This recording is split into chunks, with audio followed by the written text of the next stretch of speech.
Sa paggulita ng Earth Day ngayong 2021, isinagawa ng Save the Trees Coalition ng isang virtual paint exhibit for a cause na tinawag na Aldoning Labwad. Dito makikita ang iba't ibang obra na kung saan itinatanghal ang mga puno sa kahabaan ng PhilAm Friendship Highway. For sale ang mga nagagandahang paintings at bahagi ng kikitain dito ay mapupunta sa pondo ng Save the Trees Coalition na siya namang gagamitin sa kanilang legal battles. Matatanda ang buwan ng Enero nitong taon ng ibasura ng Korte ang Temporary Environmental Protection Order o TEPO na ipinagkaloob noong Pebrero ng taong 2020.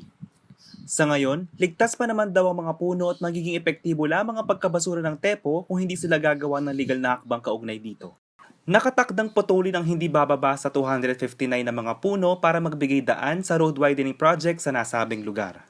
Bunsod dito, susubukan daw muli ng Save the Trees Coalition na umapela upang mapigilan ng nakaambang pagputol ng mga puno.